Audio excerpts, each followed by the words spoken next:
YouTube, what's going on, man? Welcome back to episode 3 of the Benchwarmers podcast, where we discuss everything from free agency to the draft to the trade and everything in between.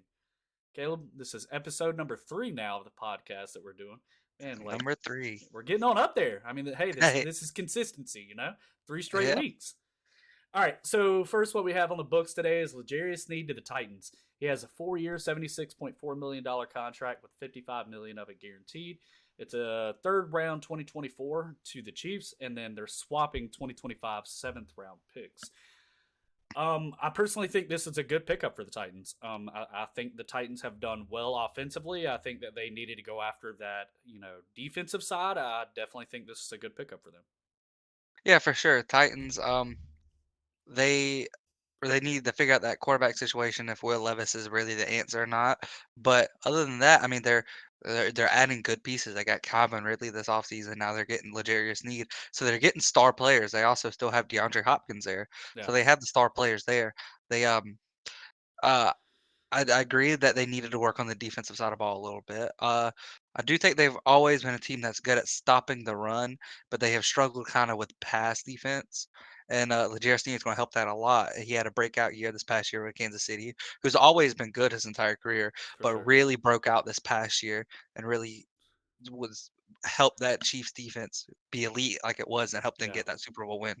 I was more surprised to see the Chiefs let him go. To be honest, I mean, like you said, that was a big reason. I feel like the Chiefs kind of have went back to back Super Bowls the way they have, and with them on the hunt for the three-peat, I feel like letting somebody like Legarius Sneed walk to a different team. I mean, at the end of the day, how can you talk any type of bad on the Kansas City Chiefs? I mean, they have proven success, so let's see if that pass defense in Kansas is really going to be able to hold up. But I mean, I think that they made somewhat of the right move. I mean, you obviously kind of want to try to move on. You don't want to try to fork out all of your money to one or two players. You want to try to spread it around, and I feel like that's kind of the idea that they're trying to go to. And I believe it was episode 1 we talked about it, possibly even 2. Keeping Chris Jones, that was a major part. They needed to do that. So obviously, I mean, if you had to choose, I'd rather have somebody like Chris Jones on the front line than somebody like Legarius Sneed in my backfield. Yeah, for sure. Pass rushes are the most important part of a defense. Yeah. Because it doesn't matter how good a corner is, they can't defend a receiver for 30 seconds. Yeah. You can't do it. Yeah. Um, so pass rushers are the most important part, and the Chiefs they have shown all they really care about with all the only people they're going to pay is Mahomes, Kelsey, and Chris Jones. Yeah. It's the only people they're going to pay top tier money. Anyone else they will trade or let hit free agency. They do not care about anyone else other than Mahomes, Kelsey, and Chris Jones. But I mean, at the same time, that might be all they need for a three-peat. You got your two Yeah. offensive guys, and you got an elite level of Chris Jones. I mean, I feel like that's really all you need for success. And I mean, I feel like they've been doing that. Yeah, for sure. Everyone thought after they lost Tyreek Hill, the offense wasn't going to be the same anymore, which in the regular season, you could argue it wasn't. But as soon as they get to the postseason, it's like Tyreek Hill it didn't even matter anymore. Yeah. In the postseason, they get the job done regardless of who they have. Like I said, all they need are their three people, the three key players, and they can make anything happen. Yeah. All right, so number 2, we have Jadeveon Clowney to the Panthers. It's a 2-year deal. I haven't been able to find all the details of it out yet. I believe some of them are still coming out, but it's a max of $24 million of. Excuse me, it's a $20 million deal with a max of $24 million. Do I think this is a good pickup? Maybe. Do I think that Jadeveon Clowney is going to be that hole that you needed to fill Brian Burns? Absolutely not. Jadeveon Clowney, his time with the Texans, he played with J.J. Watt. His time with the Browns, he played with Myles Garrett. His time with the Ravens, this past season, he played with Justin Matabuke. At this point, like, you have Derek Brown on the Panthers, and he averages, what, 2 sacks a year? No. Like, I don't think that Jadeveon Clowney is going to be that hole that is going to fill Brian Burns. And, there is some Panthers fans that are excited about it. I mean, I agree that it's somewhat on the lower end of the spectrum, but I don't think that Jadeveon Clowney signing is going to be a elite level like a lot of people think it's going to be. No, Clowney's not an elite pass rusher in today's game. I do think, I think his best days are behind him. He can still play at a good level. Uh, uh, he's just not elite like Brian Burns is or and could have been. Um, I, it's they needed it. So I do think it's a good signing for the Panthers because they needed that position desperately. And then if you want to draft somebody, learning from someone like Jadeveon Clowney is not a bad idea. Yeah. So I do think it's a good signing, and you didn't overpay too much, about 10 million a year. Um, that's a fair amount, and he's coming home to where he grew up and went to play college at. So that it's cool. It's a cool signing. You didn't overpay, and it is still a good player. Um, there's still going to be a Brian Burns sized hole on that defense. So, but here's my concern. I know you talked about being able to draft somebody and learn from him. Who can you draft? You've gave away all your picks for Bryce Young. And I Yeah, know this is something that we've almost talked about, it seems like every episode, but the Panthers are making moves in the offseason. So I will give them that. That is the reason that they keep being brought up and the reason we keep talking about them. Some moves have been good, some moves have been bad. For example, the Brian Burns move was very bad. I think this move, for me personally, it's in the middle. I wouldn't call it a good signing. I wouldn't call it a bad signing. But it's just a situation to where I think you needed somebody already that would have been young already on that defense, to learn from him and possibly help them improve. But you have nobody on that defense that can improve to that elite level. And I mean, like I said, the Derek Brown is probably the closest thing you're going to have to being able to perform pass rushing over there and, somewhat improve and learn. But I mean, Derek Brown, I mean, I think he had a season a couple of years ago where he had 3 sacks most. Like, I don't know. Like, Carolina's got to do Derek something. Derek Brown is not a pass rusher. He is a run stopper. He is going to blow up the middle. He's going to disrupt the running game, and he excels at doing that. Yeah. But on that defense, you still need a pass rusher. You need someone who can get to the quarterback. Jadeveon Clowney, like I said, he's capable of doing it.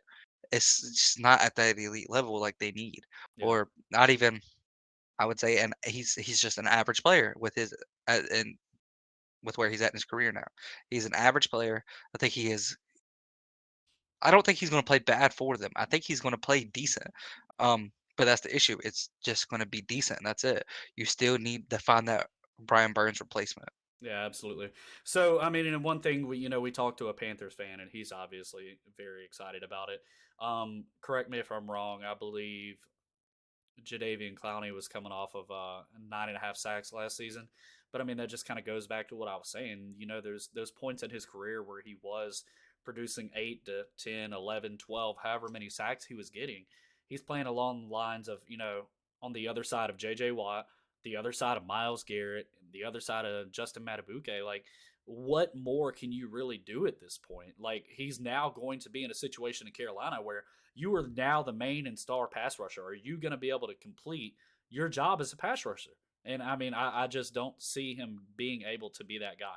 But, maybe the Panthers can find a steal inside of the draft, and we'll see.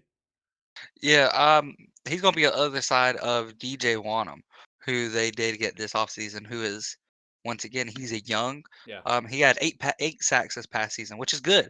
Um, 8 sacks is not bad. Um, but that's JJ Watt was getting more than double that. yeah, Miles Garrett getting more than double that. Um, so Jadeveon Clowney is for sure the person you expect to be the best player when it comes to pass rush on that defensive line. And that's not what he should be. He should not be the best. He should be the person on the other side of an elite player. That's what yeah. he should be. All right, so moving on, we're going to talk about something that I know you were probably pretty excited with is Cordarrelle Patterson to the Steelers. It's a 2-year deal for $6 million. I didn't see any guarantees in that. The only thing it showed on the contract details was just 2 years, $6 million, so averaging $3 million a year. I think that is a wonderful signing for the Steelers. Obviously, from the time that I watched Patterson in Atlanta, he's a star player. He is somebody that you would love to have on special teams, and it's pretty funny that immediately after the special teams came back, the kickoffs, that Cordarrelle Patterson gets on. I definitely think that Cordarrelle Patterson is going to be great special teams wise. for the Steelers, and I think he's going to be a great depth at receiver or running back if you need him. Yeah, for sure. I'm excited about it. Um, because first off, we're not paying him a lot of money. Yeah, $3 million a year is not a lot. Um, I'm excited. He's in Atlanta with Arthur Smith, who he's reuniting with. It's he excelled. He broke out with Arthur Smith. Um, he is, in my opinion, probably the second best kick returner of all time behind Devin Hester. yeah, Um, so and then coming, I'm ecstatic about him coming to the Steelers. And I also want to mention how lucky we've been to be able to talk about the Steelers every episode so far. But I'm excited about him coming and reuniting with yeah, Arthur Smith, and Arthur Smith knows what to do to get the most out of Cordarrelle Patterson. Cordarrelle Patterson, he's going running. He's already got two running backs ahead of him in the backfield, Jalen Warren and Najee Harris. So he's yeah, going to be the third on the running back part, but he will. I think he will help a lot in the receiving game. Um, we are. We are struggling at the receiver position now after trading Deontay Johnson. yeah, Um, so our receivers are not that. We have we have okay people behind George Pickens, but it's really just George Pickens. yeah, And Cordarrelle Patterson, I think, is going to be huge for that, and he's going to be huge for especially with the new kickoff rules. I think kickoffs might be kind of important now. So I think it's going to be cool to see what he can do with Arthur Smith in a new team. Um, and Mike Tomlin also knows how to get the most out of his players. yeah. So I'm excited to watch it. Yeah, I mean, I would for sure agree that kickoffs are going to be super important this year. And that's something here in just a few minutes we'll actually be talking about is the new kickoff rule. I definitely think that Cordarrelle Patterson being with the Steelers and, with the new kickoff rule implemented, I think it's going to do wonders. And I'm really excited to see what he can do. Yeah, it's I'm excited to see. I don't expect him to be no Christian McCaffrey or anything like that. No, not You're at not all. expecting nothing crazy. Um, just think it's going to be fun to see what he can do, Yeah, what he's for able sure. to do there. For sure.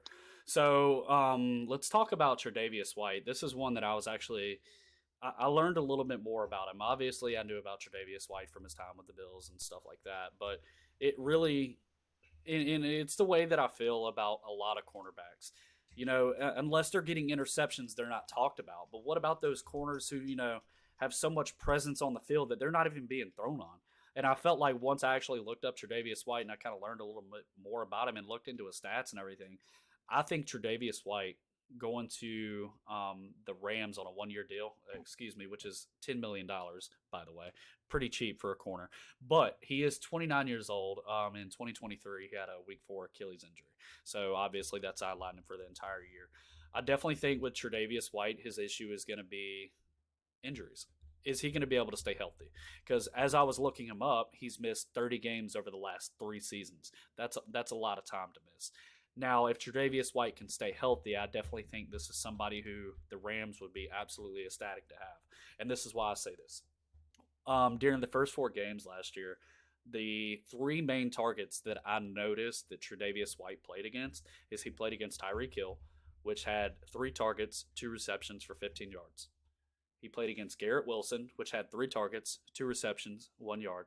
And then you had Devontae Adams, who had 3 targets, 2 receptions, 12 yards. He's held big names to under 15 yards. These are, I mean, and I definitely think Tre'Davious White. Is he going to be a top 5 corner in the league? Probably not.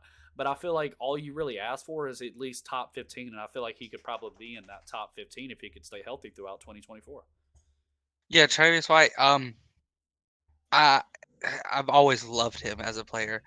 Coming out, I thought the Bills did amazing with drafting him, but he struggles to stay healthy. Yeah, He gets hurt, and I think physically he's not as good as he was when he first came out and when he was um, rookie and second, third year in. yeah, Um, and I think the injuries also kind of affected him and his body. So I think he's not a lockdown corner hmm, anymore. I don't think he's going to be able to. I don't think you can leave him on an island in main coverage and expect him to lock down every corner week to week. right, Um, but I do think he's still a very good corner who can still provide you a lot of good play, and especially in zone coverage now after the injuries. The IQ is still there. The Right. talent is still there. The physical part of him, after all those injuries, I think the physical is not as good as it was. But I still think in zone coverage, he could still perform at a very high, borderline elite level. And I was actually really wanting him to come to Pittsburgh, but Didn't we got happen. Dante Jackson instead. Yeah, So, didn't and happen. that was actually going to be a thing that I was talking about. Is obviously he's probably not going to be a guy you want to have out there in man coverage because obviously coming off an Achilles injury and just his history of injuries, you don't want to try to leave him one on one with a great receiver. You know what I mean? But I do think that if you can throw him in some type of zone coverage out there, whether it be watching the flats, he's somewhere in the nickel, no matter where you put him, like you said, he still has that IQ. So as long as he has that IQ, he's going to know what to do, and he's been in the league long enough. He's a veteran at this point. So I feel like this is a great signing. It's a 1 year deal. If it works out, you hang on to him, you keep him longer. If it doesn't, it's a $10 million deal for 1 year. I mean, it's not like you're throwing the bank at him, and I feel like this is a great signing for Rams. Yeah, for sure. And Rams, they needed the help with the DBs specifically. Yeah, Um, they went out, they got some safeties this offseason, which is good, but they needed corner still. Um, they also just lost Aaron Donald. So the defense has took a big hit. They needed to try and do some things on that defense to help it because it wasn't as good last year as you would have hoped. completely agree. All right, so let's go a little bit back to the Cordarrelle Patterson. We're going to talk about the new kickoff rule. So this is going to be kind of a lengthy explanation because there's a lot that goes into this rule. Now, I watched a few of the XFL games, so I was somewhat familiar with it. Like I understood the concept, but I didn't understand like every detail of it. So now I do have every detail of that XFL kickoff rule, which is now coming to the NFL. All right, so the kickoff is going to be from the 35-yard line. 10 players are going to line up on the 40-yard line, and the receiving team has to have a minimum of 9 between the 30 and 35, so they can line up anywhere between there, however they see fit. The landing zone is going to be anywhere from the 1 to 20-yard line. If it hits in the landing zone, it must be returned. If kick bounces from the landing zone into the end zone, it must be returned or down, and possession is at the 20-yard line. If it fails to reach the landing zone, you take the ball at the 40-yard line. If it enters the end zone, you must return it or possess it at the 35. Out of bounds, go to 40, and then you can only do 2 onside kicks per game, and it can't happen until the fourth quarter. So that's kind of like the onside kick that goes into the kickoff rule. But I see a lot of people complaining, and I feel like the people online that are complaining that I've seen are just complaining to complain. I feel like this is very great for the NFL because it's going to encourage more kickoffs. Because over the last probably what 6, 7, 8, maybe even further than that, like you didn't see returns at all anymore. Like it was more of you kicked it out of the end zone and now you're taking the ball at the 20, which now at the 25. I mean, you really didn't see a whole lot of it. It was more of like, okay, I'm just going to let it go out. I'll take the ball at the 25. We have a 75-yard field. Now that's not an option. And if the kicker doesn't make it past or makes it into the landing zone, whatever the case may be, you're now getting the ball at either the 35 or the 40-yard line.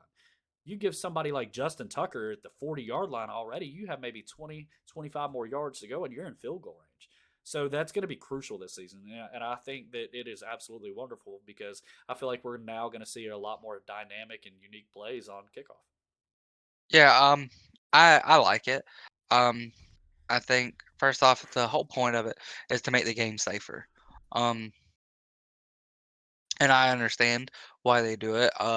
Football puts a lot of damage onto the players' bodies. And especially kickoffs, players are running full speed for 30, 40, 50 yards and bumping into each other at full speed. Yeah. Um, so I understand why they did it, and it was a necessary move to make. I'm surprised it took so long after the XFL did it to do. Um, And I think it is gonna be fun and cool to watch. Like you said, I think more people obviously will be doing kickoffs now, or will be doing returns now. Yeah. So that's gonna be fun to watch. I think more return touchdowns will happen, which is gonna be really fun to watch. Yeah. And I think teams now they have to kind of like prioritize special teams a little bit more than they did previously. For sure. Which is something like Steelers. We have a all pro special teamer who we just re-signed, who he doesn't really get the credit he deserves because he's on special teams. But I feel like now with this new rule, he will. Yeah. I think special teams players are about to start getting paid a little bit better than previously before. Um, I'm excited to watch it, and I think it's going to be a lot safer and honestly more entertaining to watch. Yeah, I mean, I definitely think it's going to be more entertaining. I'm almost willing to make the prediction to where I believe in the last few seasons, it's almost been maybe one, maybe two at most return touchdowns in the entire like season. I'm willing to bet that we probably see at least one a week at this point. I mean, with all the games that we're going to have, they're trying to implement a little bit more offensive rules to make it to where they can score more points. We talked about that the other day, how the offensive points are starting to go down, and obviously the NFL feels that that's where a lot of the entertainment comes from, is putting up 50, 55, 60 points a game. So if that's going to be the case, we're going to be seeing a lot more kickoffs. I do think I'm willing to make the prediction now that probably week one of the NFL, we're going to see a return touchdown. Yeah, I think so as well. I think it's going to be a much very big talked about thing at the early on in the season. So I think players they're going to want to get their kick return touchdowns as well Yeah, to get their name out there. It's going to have a lot of eyes on it. People are going to want to see if it's something that they like or don't like on the change. And I don't know. Personally I'm a fan of the change. for sure. And just going back to a little bit what you talked about with the special teams, for a special teams coordinator and obviously like special teams coach and stuff like that, I feel like they're underrated because I do feel like special teams is what really wins a lot of games. You're going to have your kicker that goes out there. They're a part of the special teams. You're going to have your punter who goes out there and he's putting guys down in the 5 yard line or less. Those are what win you games. If you have great kickers, great punters, I mean, you have guys out on special teams for the defensive side that can get a block punt or a block kick. Those win games. Those are a major, turning factor in a game. It doesn't matter what the score is. If somebody goes out there and blocks a punt, I can almost guarantee you that the momentum has changed. And in NFL, that is absolutely what you need is momentum. And I feel like that this year is really going to implement on special teams, and I'm really excited to see what the coordinators and coaches can do. Yeah, for sure. And like you were saying, a block punt, block kick, that is huge. Yeah, Momentum as well as um putting you on in position to score points easily. If you block a punt, you're already pretty much in field goal range. If you don't, and that's if you don't pick it up and take it for a touchdown when you block right. the punt. So it is huge in NFL, and I think now people will see that a little bit more. For sure. All right, so we're going to talk about another one that obviously I'm not a big fan of. I'm sure a lot of offensive people out there might be. We're going to talk about the hip drop tackle just got banned. Obviously, this is coming from the hit on Mark Andrews last year by Logan Wilson. So here was my thing on it because I went back and I watched it over the last couple days. Is what do you really expect Logan Wilson to do? He was coming in at probably about his 7 to 8 o'clock range over on the left side. Mark Andrews is a big guy. You're not going to be able to go from the hip and tackle him. He can easily stiff arm you down. He can run you over. Mark Andrews, like I said, he's a big guy. So the only chance you really do have is you try to grab him by the legs and you just try to drop low. You put all your weight on him. And I know that sounds terrible because it probably does cause injuries, but let's think for a moment how many tackles there is in the NFL every week, and how many times are people getting injured by a hip drop tackle? It's not a whole lot. Now, obviously, you're going to have your freak accidents here and there, but I mean, that's a part of football. Nobody expected Ryan Shazier to go out there and, pretty much fracture his neck and back and be paralyzed and almost never be able to walk again. These aren't things that you take into consideration. You know what I mean? Like, at the end of the day, this is football. This is a contact sport. This is what you prepare for. You know what's on the line. I think this is a terrible decision to ban that. Like, there's nothing a defender can do now, and I feel like this is almost another way of trying to promote more points in the NFL because you're not going to be able to tackle defenders anymore. Yeah, it's very pro offense and bad for the defense. Yeah, I understand. a little bit on why they wanted to do it to prevent the injuries. But like you were saying, and there's a lot of situations where now players won't be able to make tackles because they can't do this. Yeah, Um, when you're chasing somebody from behind, I mean, what really can you do? Um, it's going to be a lot harder. There's going to be a lot of times now where we're seeing somebody run up and then not make the tackle when you feel like they could have because the only tackle they're able to make is the hip drop tackle, and they no longer can do it. right. And I So just feel like I feel like it's bad because all the way from little league, especially when I played in little league, and throughout like rec ball, elementary, middle school, and all that, like they teach you to tackle with your weight. And how are you supposed to tackle with your weight now if you're not able to drop to the ground to use that weight? And you got people like Derrick Henry out here. How are you supposed to take Derrick Henry down with a hip tackle? There's no way. They teach you from the time you can carry a football when you're a child to go for the legs. That is how you stop somebody, is going for the legs. And I feel like that they are now making that not a possibility anymore. You're now going to have to retrain pro athletes, and how are you really going to be able to do that and implement yeah, I think it's a terrible decision. It sucks for the defensive players. Obviously, I know the offense players are probably pretty happy about it, but it sucks for defensive players. it does, man, and it's. I feel like there's going to be a lot of flags this season. There's definitely going to be a lot of penalties, and honestly, I'm really concerned at what they might do, depending on how the tackle is. Is it something going to be like where they might review it? Could this possibly be somebody that gets disqualified from the game because of a hip drop tackle? Like it makes no sense. I don't understand the days that we're heading into. I understand trying to keep players safe, but like I just said, like there's so many tackles on a weekly basis in the NFL, and because what maybe in a week 7, week 8 game you have a freak injury, like you can't base a full 18-week season off of a 1 week injury that happened. Yeah, like you were saying, it's football. It's a contact sport. This beyond that's why people love it. Yeah. Um, injuries it sucks, but it happens. It's a part of the game.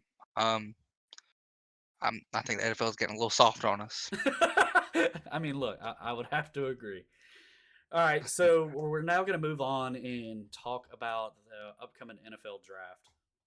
So obviously, we're probably still about 2 weeks out, maybe three, before we start getting real heavy into the draft. I'd say probably two minimum. We'll probably do a couple episodes that are really going to be like draft heavy. But I really did kind of want to talk about a little bit. So we have Caleb Williams. This is basically the top prospects that I've kind of seen on people's draft boards. We have Caleb Williams out of USC, possibly going first overall, and then I'm going to talk about that in just a minute. We have Marvin Harrison Jr. out of Ohio State, Drake May out of North Carolina, Malik Neighbors out of LSU. Is that Nabers? Neighbors. I say neighbors. That's what I So thought. Okay. And then you have obviously your Heisman winner, Jaden Daniels. So here's really what I wanted to talk about and I wanted to bring to you because obviously on this podcast we like to debate a little bit. We've never talked about Caleb Williams, so this is now going to be the time on this podcast where we talk about it. Is Caleb Williams overrated? I don't think so. You don't think so? I think obviously it's going to be hard for anyone to live up to the hype that he's been getting. Yeah. Um, I don't. Um I don't think he's going to be a bust. I think he will be a franchise quarterback for a team for a very long time. Um, I know it's hard to imagine. Um, I feel like it's so easy nowadays to call quarterbacks coming out a busts. Right. Um, I do think Caleb Williams is going to be good. Um, let's be honest, for the Bears, uh, I do think he's going to be good for them for a long time. I think he might struggle early on, like most quarterbacks do. Yeah. He might struggle early on, but I think he'll get it together and it'll click for him. So here's what I wanted to talk about. Excuse me, how is it and why is it that Jaden Daniels is a Heisman winner and we're not even thinking Jaden Daniels is going out of the top three quarterbacks? Obviously, there was a while there to where they thought Jaden Daniels might go too. But, JJ McCarthy's now having a great pro day. They're talking about how he might possibly go number two. Drake May is having his pro day. They're now, he's rising. They're thinking he possibly could be the second or third quarterback taken. How is it that a Heisman winner is not being considered a first overall? Um, Caleb Williams is for years we've known he was going to be first overall. Mm-hmm. Um, just like example, Trevor Lawrence. I mean, we knew for years Trevor Lawrence was going to be the first overall pick when he went to the draft. Caleb Williams is going to be first overall, hands down. So let's Uh, talk about that for a second, though. Trevor Lawrence was first overall. Okay, like you said, everybody knew for years he was probably going to be first overall. But do we know why? Trevor Lawrence was winning games. What is Caleb Williams winning? Because I looked it up. Because obviously, you and I are not very big college football people. We hear about the top stars. We like our certain teams, and that's it. That's about all we keep up with the scores, and that's pretty much all we do. But when I looked into Caleb Williams and his record, he lost 5 games last season. 4 of those teams being ranked. Every other win was non-ranked teams. And obviously in college football, okay, if you're a ranked team, you're good. If you're not a ranked team, you're probably at most a high school team. That's about all you are. So you're telling me that Caleb Williams is out here beating non-ranked teams and he's now somehow into the number one overall conversation? I think you're being a little too hard on Caleb Williams. I'm just saying, man. Like I'm trying to figure it out. Like, cause I was trying to figure out. Okay, where it really had me wondering is I think it was 2 or 3 days ago. I was looking online because I never heard about the Heisman winner until a couple weeks ago, and I was like, I never knew Jaden Daniels won the Heisman, and that's obviously because I'm not a college football watcher. I watch a lot of NFL. So then Yeah. when I seen it and I'm like, okay, Jaden Daniels has won the Heisman, but he's not in talks for number one. Why is that? So then I started looking and comparing the stats, and then obviously Jaden Daniels has lost to some ranked teams, but Caleb Williams, at least according to last season, lost to every ranked team there was. Um, I think especially in college, you can't say all the games are on the quarterback. It's a team sport. Um, if you look at Caleb Williams' stats over the last few years, just his touchdown to interception ratio is insane. Um, uh, just 93 touchdowns Mm. to 14 interceptions. Okay, That's so then let's do this. You obviously have his stats pulled up. yes. Let's pull up Jaden Daniels' stats. Okay. Because I really want to know how a Heisman winner is not being talked about as first overall. But I mean, you got MVP is essentially Heisman, correct? Arguably, yes. It's the same thing, right? So, but you're telling MVP, me, Heisman. So let's say if the NFL were to do a redraft right now, would Lamar Jackson be number one overall taken? No, he wouldn't. but at the And same I'm time, looking. at the, Jaden Daniels has also he's been in college football for 5 years compared to um, Caleb Williams 3 years. Um, plays a part in it as well. Um, but over his 5 years, he he had one season in 2021 where he 10 touchdowns, 10 interceptions. That's terrible. that is not good, especially for a So college quarterback. Jaden Daniels, the last in even last year, he only had 17 touchdowns to 3 interceptions.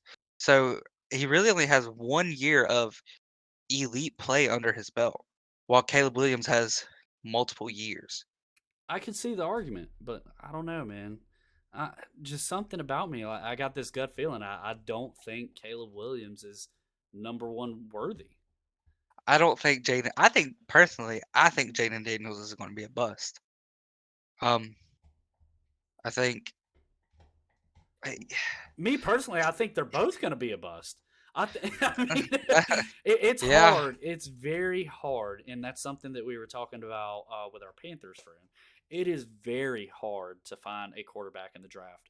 I mean, it doesn't happen mhm. every year. I mean, obviously, there's probably what a rough estimate, a guess would probably be 5 to 6 quarterbacks taken every year in a draft. Only one of them turn out to be decent.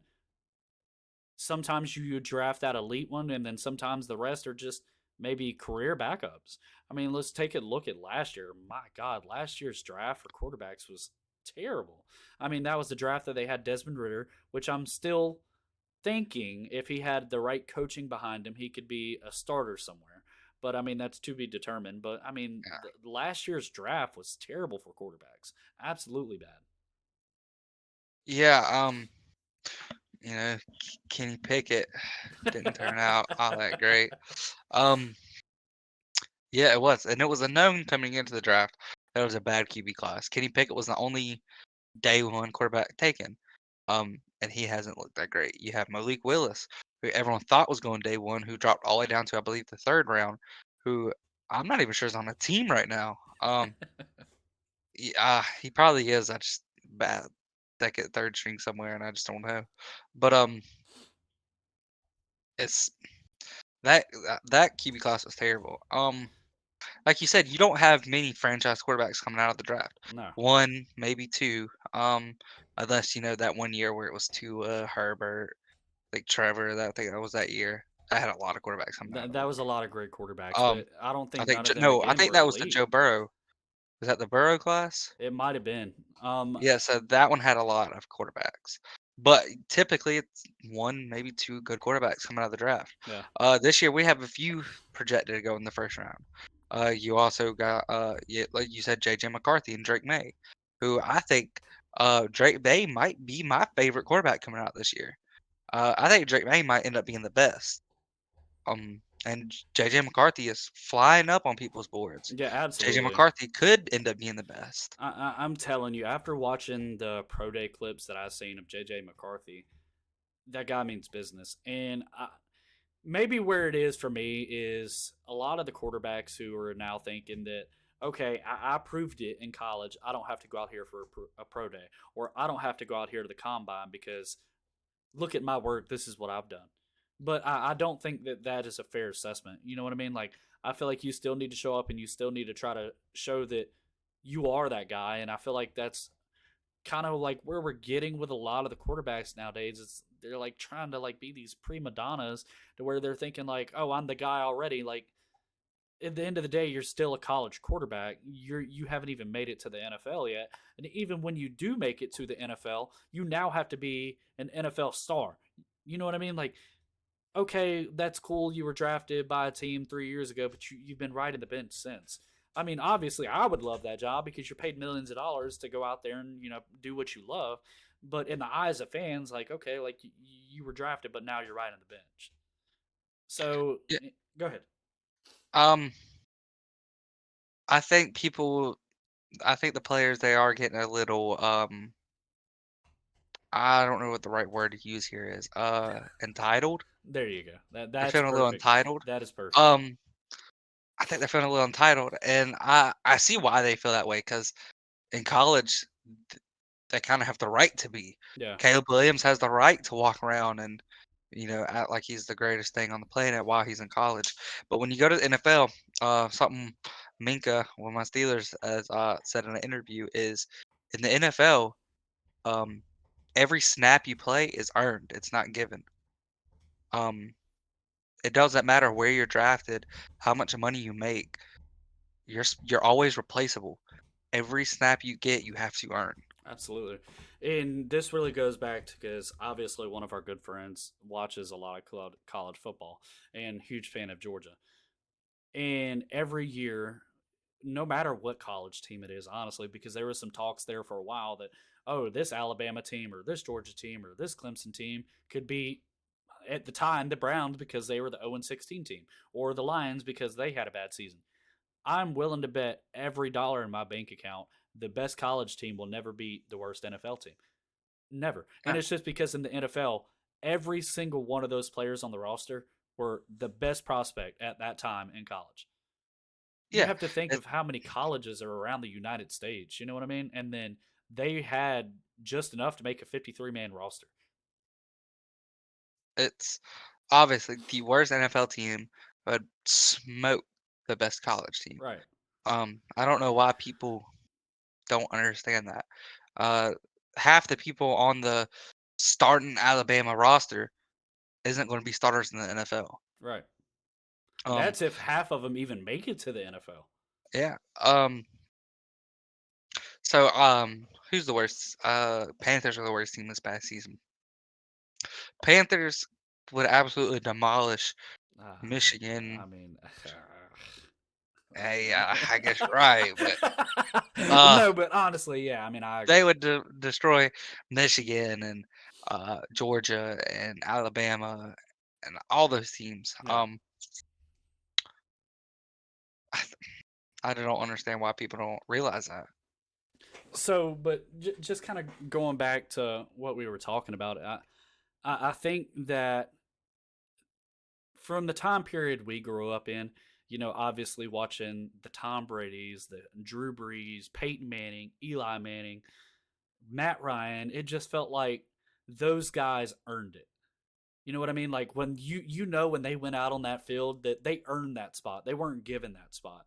And kind of like how you were talking about with Minka, I just feel like a lot of the quarterbacks nowadays are almost in a spot to where, okay, well, this is what I did in college. I'm the guy, and that's not how it works. No, not it's not how it works. Obviously, if you're taking number one overall, you're going to get your opportunity. Yeah, Um, but you still have to play at that elite level, or not even elite. You still have to play at a good level and be a good player to keep that opportunity, to keep that job. Um, because we've seen it where players they get drafted at number one, number two, number three overall. They're in the league for 1, 2, maybe 3 years, and then a team won't even give them a chance no more right. because of either what they're doing on or maybe what they're doing off the field. Um, you have to continue being a great player to keep that opportunity. All right, so let's do this. Do you still have Caleb Williams stats pulled up? Yes. All right, so let's take a look because here are my notes. Like I was talking about, he had 5 losses last season, 4 of them being ranked teams. He did not beat a single ranked team last season. Let's take a look at the season before that. Let's look at the 2022 season because that's something I didn't do. 2022 season. He You want me to look up who he beat? Yeah, let's look at his win loss record. I want to see if he beat any ranked teams in 2022. I can tell you. Uh all right. They played 22, 22, 22, 22. All right. They lost to Utah, who Mm-hmm. was ranked. What rank were they? Utah was 10. Okay. I'm gonna tell you the ones they beat. Okay. They beat Notre Dame, who was ranked 18. Mm-hmm. They beat them 38-27. Okay. They beat UCLA, who was ranked 21st. They beat them 48-45. Um, they lost to Utah again. They beat Oregon State, who was ranked 17th, and they beat them 17-14. They beat Fresno State, who was ranked 24th, 45-17. And that is it. So the only So how many team they ranked lost teams to, did they play in 22? they played well, and I guess the beginning of 23, their bowl game they also lost to ranked 9 Tulane, 46-45. So that's 1, 2, 3, 4, 5, 6, 7, 7 ranked. They played 7 games against ranked teams, and they won. They lost Sounded one, like only what, two, two or three. three. They lost 3. So All what is right. that? Four and So three. yeah, 4-3. All right. So that's not terrible, but are we still on that elite level? Like I said, football. It's a team sport. All right. So let's take a look at Caleb Williams' stats from those ranked games or from the season. What did his 22 season look like? The Twins two. All right, he threw 500. He threw 333 completions off of 500 attempts. That's 66.6 completion rate Okay. for 4,500 yards, 42 touchdowns, 5 interceptions. I mean, hey, that's a good season. Hey, It's a good yeah. season. And then he also had 380 rushing yards with 10 rushing touchdowns. So that Okay. brings his total touchdowns up to 52. 52 touchdowns, 5 interceptions. No Yes. fumbles, I take it. Oh, oh, I'm not seeing fumbles. Uh, I'm not seeing any Oh fumbles. well. Hey, 52 touchdowns, 5 interceptions. That's pretty Yes. good. All right, maybe I stand corrected. Maybe Caleb Williams just had a bad 23 season, man. Even in 23, stats were still good. Yeah, I mean the stats were good, but it was more of I was looking at the ranked losses, and the ranked Yeah, losses were bad losses. It was more of like I want to say one of them he had like a 51% completion rate. So yeah. I mean, His stats did his stats did go down going into 23, but they're still good. and by no means do I think that Caleb Williams is a bad player, and Jaden Daniels should be number one overall because honestly, I don't feel that way. But it's almost a situation to where if I had to bet on both quarterbacks, I would probably take my chances with Jaden Daniels. Maybe I just feel like, Really? yeah, man, I feel like Caleb Williams has too much entitlement to him, and I feel like once he gets to the NFL, it's going to play a major factor. Like I feel like it's more of like look at me, look what I can do instead of look at us. And I feel like that's the type of mentality you can't have in the NFL. Yeah, that's understandable. He is kind of a diva. Um, that's understandable. Um, it's questionable, but I don't think he's doing nothing that would like scare teams away. Right. He's not getting in legal trouble or anything like that. Yeah. He's um he's a little cocky, and I think cockiness can go both ways, but I personally don't view it as a bad thing. We'll see. All right. So it's about that point of the show to where, we've kind of made it a reoccurring thing at this point. 2024 predictions, anything you want to throw in there, anything, want to talk about, what you got? I'm gonna let you go first this time. Let you go first Oh, this time. man. Me? Okay. Yeah. All right. So I was thinking the other day, and I think what last episode I talked about how the Chiefs possibly might pull out the three-peat. Mhm. Um, this is hard, man. It's very hard. I might just might have to pull out a little bit of my bias here, only because I've been seeing a lot of talk about the Falcons on Twitter lately, and where not just me but NFL experts and analysts are putting the Falcons. They're thinking that the Falcons are going to finish possibly 2 seed in the NFL. I don't know if I see a 2 seed, but I'm willing to take my chances and my prediction that they are a top 3 seed in the NFC. Ooh. So you think they're a top 2 to 3 seed? 2 to 3 seed. I don't think that the Falcons would be any higher than a 3 seed in the NFC. Mm, wow. Hold on. Before you move to yours, though, I have one more prediction. Oh, let's One we more. get a double. We're going. Okay. We're going to double this episode. Cowboys losing round one. Oh. So do you think Mike loses his job as the head coach if that happens? Hey, that might be a 3 for 1 in one episode. That's also my third. I do think that on a serious note, I think that if they lose in round one again, that Mike's done. Okay, that's understandable. Um, so here's my prediction. It's going to be draft related. Okay, let's hear it. I think this is going to be questionable too, but I think Bo Nix goes in the first round. Really? I Two. think Bo. I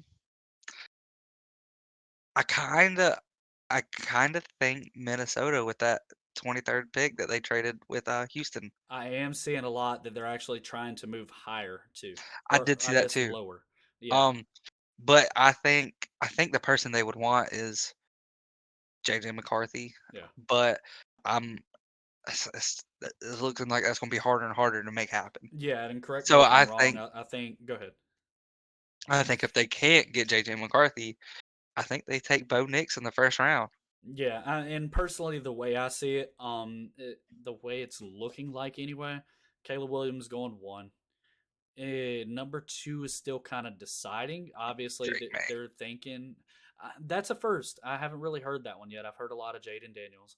I have heard Drake May possibly being third quarterback taken, but I think New England is taking JJ McCarthy. I think that You think New England's going yes, McCarthy? I think I New think England has had. They've been watching JJ McCarthy, and JJ McCarthy has had a good pro day. He's starting to rise up on boards, and I think he is rise all the way to New England's third pick. I personally think that it's going to be Caleb Williams, Drake May, Jaden Daniels, So and you then I think think JJ Washington's trying to McCarthy. take Drake May though? I think Washington's going to take Drake May, and then I think JJ McCarthy might. I think Giants might take him. I Yeah. think them getting Drew Lock. I think definitely is. So now they have Daniel Jones and Drew Lock, two potential starting quarterbacks there. Um, it's a little unlikely. Um, but I still think it could happen. I think that Giants they do need a quarterback, and um, I think they're in a position this year to get a decent one. Hey, and I'm gonna throw this out there too. This will be another prediction. I think Minnesota is moving into the top seven. And I say top seven because I know Atlanta's at number 8, and I don't think Atlanta is going to try to move further back in the draft. I think Atlanta wants a star edge rusher. Raheem Morris is a defensive mind, and I think they're going Dallas Turner at 8. Yeah, I believe that too. Another team that I don't think people are talking about really with QB is I think the Jets might want JJ McCarthy at 9. That's a Um, possibility. they got Aaron Rodgers, but that's it. But What I mean, Aaron Rodgers is old. I do think that that is why Minnesota is trying to move into the top 7 because, like I said, we're picking at 8, or Atlanta's picking at 8. The Jets at Hmm. number 9. You know they're probably going to take a quarterback more than likely because Aaron Rodgers only has a couple more seasons left in him. I'd say maybe Hmm. one or two max. So if Minnesota wants a chance at least a great, well, I don't want to say great quarterback, but a better chance of being a starter in the NFL, you better move up into the top 7 because you're not going to get it where you at. The only team I really see moving is the Cardinals. Um, and I don't think they're going to because they're in a perfect position to draft Marvin Harrison, who they desperately need a receiver now. For sure. So I don't think they're going to leave at number 4. But that's the only team I could really see him leaving. Um, you could might maybe get the Bears to trade down from that number 9 spot. Yeah. But Um, but that's it. I guess that'll be something that it's probably going to be, I'd say, maybe not the next episode. I'd say probably episode 5 that we start talking a little bit more about the draft because the draft, correct me if I'm wrong, is actually have it in my notes right here, the 25th through the 27th of April. So definitely probably going to be around episode 5 that we start getting real heavy into that and start talking about predictions where people are possibly going and stuff like that. But we're going to go ahead and cut this one short. I don't want to say short because we've been going for about 53 minutes now. So not too short, average. But definitely appreciate you guys showing up, every week. You guys have definitely been supportive. We kind of been a little lackluster on social media this week. We've both been kind of really busy with work.